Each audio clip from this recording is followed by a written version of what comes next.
A story born 100 years ago of a noble man whose life is worth reliving and looking back to. He's the only president with a national strategy.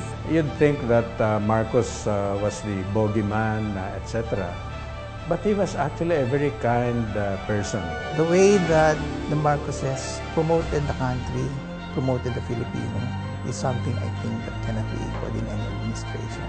His story speaks of the great Filipino dream, a father of a nation, in conquest for absolute freedom, true justice, and real democracy for the Filipinos. The great slogan that he followed was, he wanted this nation to be great again. He was the one who was actually seeking for an independent foreign policy out of the ambit, out of the axis of the United States. It was President Marcos who declared for the first time what is now known as the Calayan Group of Islands as subject to the sovereignty of the Philippines. The President also wanted a negotiation with the United States about the termination of parity in 1974. Yung ginawa ni President Park Chung-hee sa may Korea ay yung strategy ni President Marcos na ang pinakamataas na level of development ng Pilipinas over the last 50 years ay nung panahon ni President Marcos, specifically during the earlier years of martial law. His story is a story of wisdom and goodwill, a story of a visionary leader with a strong political will who realized the Filipino potential and propelled the nation to progress. Mr. Marcos provided a lot more impetus in creating programs of government that meant building of infrastructure in a very essential way. All these things moved forward in his time very rapidly in the 4 years that he was in charge. Because that's the whole history of the energy policy. And that energy policy is being followed now. Agriculture, you should, I mean, look what Manny Piñol is doing. He's following Masagana 99, di ba? Kay Marcos yun. His story is a story of character. A war veteran who went to Bataan and picked up some soil and put it in a Ziploc and sent it to you. Kinuha niya. Alam mo, nung pagkakuha niya, tumalikod sa akin, bumalik sa kwarto, tapos nakikita ko na lang yung kanyang shoulders. Umiiyak. Minsan, hindi ko nakita magalit. Pag medyo may problem, may crisis doon sa Makiki, tawagin niyo si Father, magsisimba na lang tayo. Pag may mga balita, minsan hindi ko nakita nagmura against the government. Basta tulungan na lang natin. Ganun.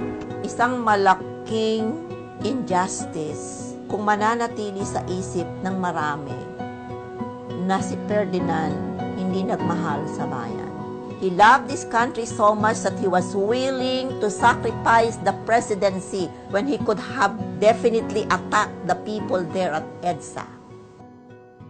A story of a strong man whose life was reduced by a chapter of our history.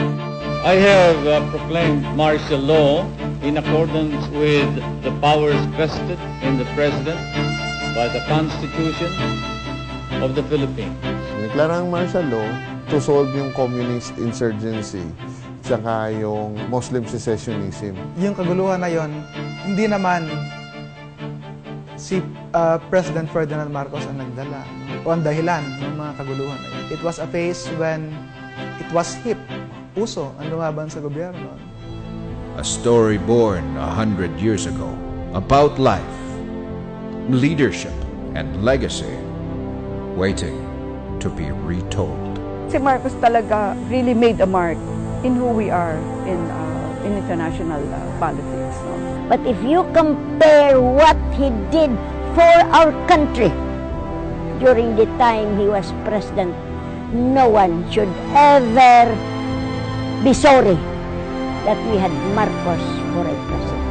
Kung ikumpara mo yung good points ni Marcos at saka yung good points ng ibang naging presidente natin mula sa kalingkingan yung iba.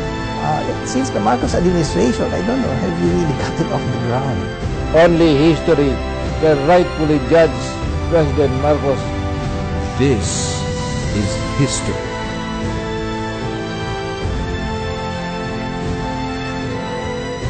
This is the story of Marcos.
Marcos 100.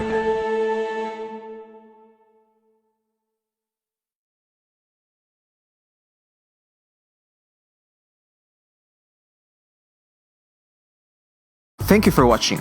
For more information, you can visit our website bagonglipunan.com, subscribe to our YouTube channel, like us on Facebook, and follow us on Twitter and Instagram.